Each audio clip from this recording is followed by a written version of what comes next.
ఈ గుడి లోపలికి వెళ్ళాలంటే కళ్ళకు గంతలు కట్టుకోవాల్సిందే. ఎందుకో తెలుసా? మన దేశంలో ఉండే పురాతన కట్టడాలు, దేవాలయాల్లో ఎన్నో రహస్యాలు దాగున్నాయి. అందులో ఒకటి ఉత్తరాఖండ్లోని లాతూ ఆలయం. ఈ గుడి లోపలికి వెళ్ళాలంటే కళ్ళకు గంతలు కట్టుకొని తీరాల్సిందేనట. హిందూ మత విశ్వాసాల ప్రకారం అనేక దేవాలయాలు, రకరకాల ఆచారాలు, కట్టుబాట్లు, సంప్రదాయాలు ఉన్నాయి. అంతేకాదు కొన్ని ఆలయాల్లో నిగూఢమైన భయానక రహస్యాలు కూడా ఉన్నాయని మనకు చరిత్ర, పురాణాల ద్వారా తెలుస్తోంది. ఈ నేపథ్యంలో ఓ విచిత్రమైన మిస్టరీ దేవాలయం గురించి ఇప్పుడు మీకు చెప్పబోతున్నాం. ఎందుకంటే ఈ ఆలయంలోకి భక్తులు నేరుగా ప్రవేశం అనేదే ఉండదు. ఉత్తరాఖండ్ రాష్ట్రంలోని లాతూ మందిరంలో అనేక సంవత్సరాలుగా ఒక విచిత్రమైన సంప్రదాయం కొనసాగుతోంది. ఈ ఆలయంలో దేవుడు ప్రత్యక్షంగా దర్శనమివ్వడు. ఈ కారణంగా ఈ ఆలయ పూజారులు దేవాలయంలో ప్రవేశించే ముందు కళ్ళకు, నోటికి గంతలు కట్టుకుంటారు. భక్తుల కళ్ళకు సైతం గంతలు కడతారు.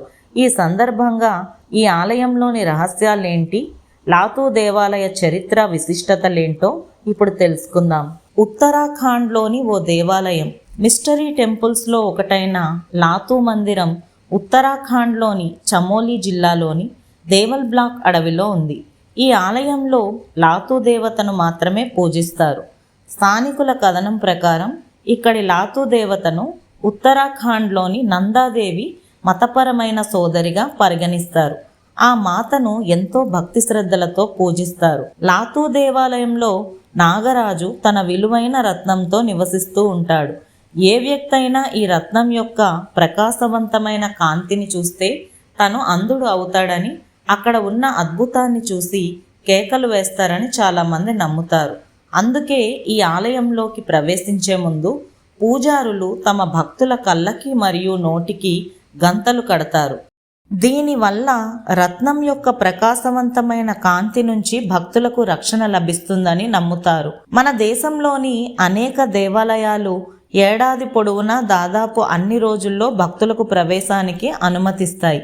అయితే ఈ ఆలయం ఏడాది పొడవునా తెరవబడదు. కేవలం వైశాఖ మాసంలో పౌర్ణమి నాడు మాత్రమే తెరుచుకుంటుంది. ఆ సమయంలో భక్తులందరూ దూరం నుంచే భగవంతుణ్ణి దర్శనం చేసుకుంటారు.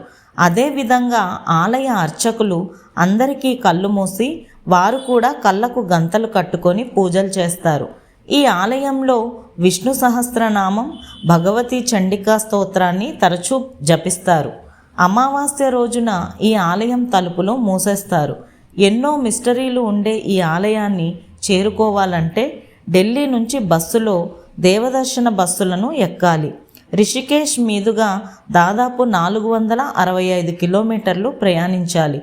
ఇది దేవత ఆలయం అయినప్పటికీ నాగరాజు విలువైన రత్నం కోసం ఇక్కడే వేచి ఉన్నాడని పురాణాల ద్వారా తెలుస్తోంది.